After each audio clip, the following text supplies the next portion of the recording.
දවසේ අලුත්වන පුවත් දැනගන්න අපේ නාලිකාව සබ්ස්ක්‍රයිබ් කරලා තියාගන්න. සංවිධානාත්මක අපරාධකරුවෙක් වෙන ඩුබායියේදී අත්අඩංගුවට ගන්නා ලද කෙහෙල් බද්දර පද්මේ සම්බන්ධයෙන් මේ දිනවල දැඩිව කතා බහට ලක් වෙනවා. මොකද ඔහුව අත්අඩංගුවට ගත් පසු ඔහුගෙන් ප්‍රශ්න කිරීමෙන් අනතුරුව නළු නිළියන් රැසක් ප්‍රකාශ ලබා ගැනීම සඳහා අපරාධ විමර්ශන ඒකකයට කැඳවා තිබුණා. ඉතින් ඒ අතරින් ගත්තාම ජනප්‍රිය නිරූපණ ශිල්පිනී පියුමි හංසමාලි පසුගියදා ප්‍රකාශ ලබා දීම සඳහා අපරාධ විමර්ශන අංශයට කැඳවා තිබුණා. ඉතින් එය ප්‍රකාශ කළේ ඇය සමග ඡායාරූප ගැනීමට කෙහෙල්බද්දර පද්මේ සහ ඔහුගේ දරුවන් ඒ වගේම බිරිඳ පැමිණි බවයි. ඒ වගේම ලස්සන වීම සඳහා අවශ්‍ය ක්‍රීම් වර්ග ඇයගෙන් මිලදී ගත් බව ඇය සඳහන් කළා.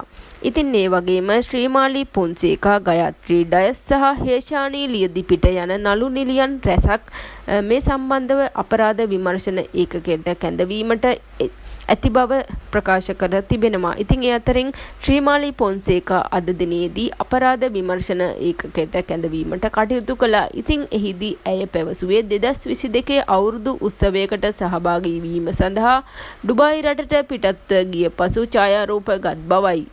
ඉතින් ඒ වගේම ඇය විටින් විට ඩුබායි රාජ්‍ය බලා පිටත් යන බවත් ප්‍රකාශ කළා. ඇය එහිදී අධ්‍යාපනයේ හැදෑරූ බවත් එහි ඇයට ව්‍යාපාරික ස්ථානයක් ඇති බවත් ඇය ප්‍රකාශ කළා. ඒ වගේම හේෂානී ලියදිපිට මේ සම්බන්ධව ඇති චෝදනාව ප්‍රසිද්ධියේම හෙලා දකිනවා. ඉතින් ඒ වගේම සමාජ මාධ්‍ය ජාලාවල මේ සම්බන්ධව පළවන පුවත් සම්බන්ධයෙන් නීතිමය ක්‍රියාමාර්ග ගැනීමට ඇය කටයුතු කරන බව දන්වා සිටිනවා.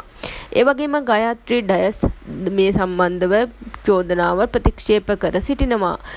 ඒ වගේම ඇයගේ Facebook ගිණීමේ සටහනක් තැබීමටද ඇය අමතක කළේ නැහැ. ඒ වගේම ඇය මේ සියල්ලම චෝදනා ප්‍රතික්ෂේප කිරීමට කටයුතු කර තිබෙනවා.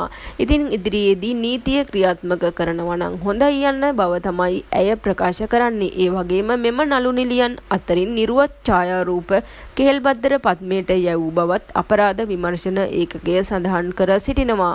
ඉතින් ඒ සම්බන්ධව ඉදිරියේ නීතිමය ක්‍රියාමාර්ග ගැනීමට ඔවුන් කටයුතු කරන බව දන්වා සිටිනවා. ඉතින් මොහුගෙන් ඉදිරියේදී ප්‍රසිද්ධ රහස් ගොඩක් හෙළිවන ලකුණු පෙන්눔 කරනවා. ඉතින් අපි බලමු ඉදිරියට කවුද මේ සම්බන්ධව කටයුතු කරලා තින්නේ කියලා, නීතිය ක්‍රියාත්මක කරයිද කියලා.